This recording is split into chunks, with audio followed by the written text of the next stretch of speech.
Hello YouTube, Zulu here, hope you're having a fantastic day. Welcome to the channel, welcome back to another beginner's guide series. In this one we're going to be looking at the iRacing service.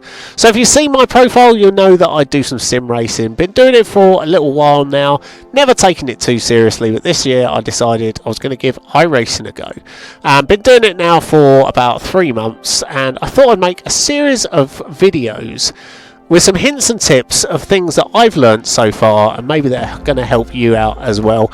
So if you're looking to get into the service or you're new to the service yourself, then these videos are for you and hopefully they're going to help you out. So if you enjoy this video, please leave a like, consider subscribing for more content like this because it really does help me out, and thank you to everybody who's subscribed so far. I really couldn't do this without you.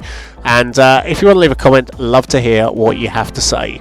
So without further ado, let's get on with the video.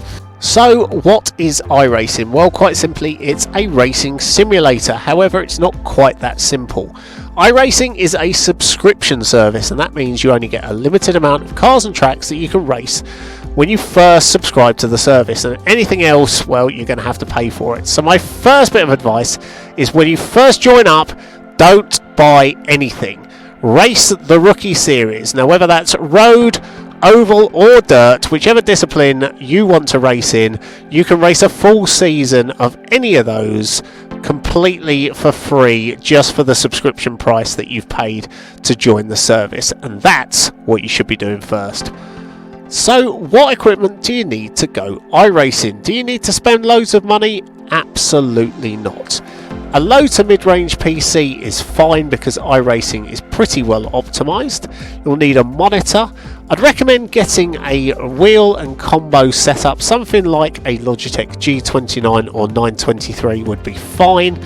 And then you'll need a desk or a wheel stand to bolt it to, and then you're ready to go. So you've loaded up your iRacing UI, you've got your equipment, you're ready to go.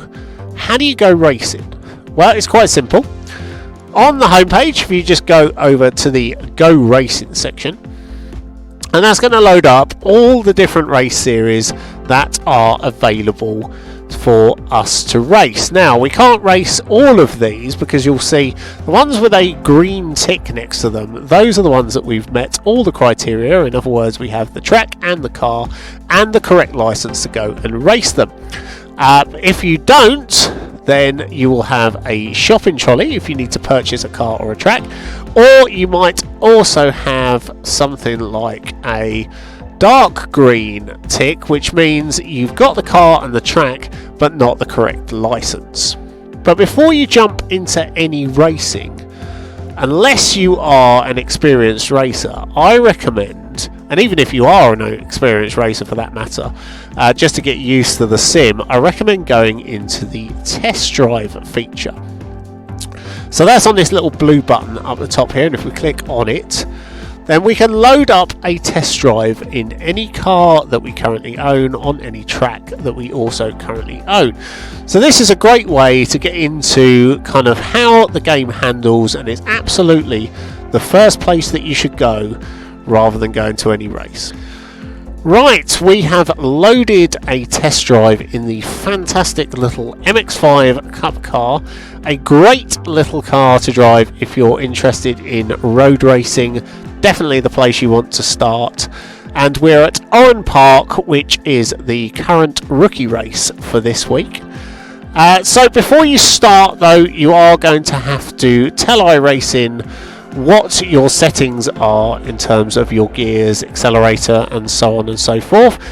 Really easy to do. So what you want to do is just go into the options setting, go to input calibration up the top here, click on steering, and then just follow the on-screen prompts. I've already set mine up, so I'm not going to do it, but it's really simple. And then just click done when you're finished.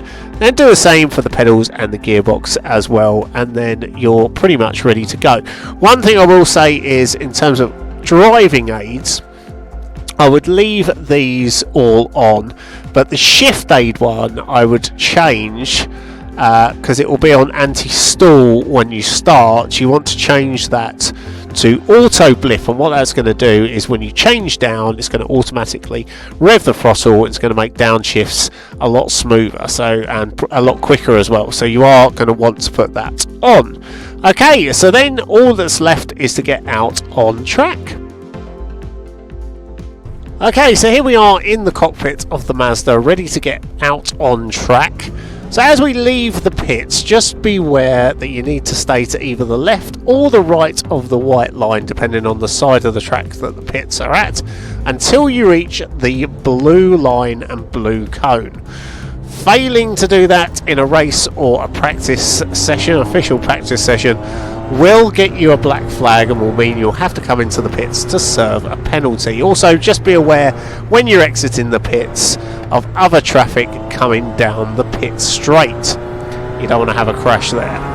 Okay, so once you get out on track, just be aware also that your tyres are going to take at least 2 to 3 laps to get up to race temperature. So you don't want to push the car in the first couple of laps.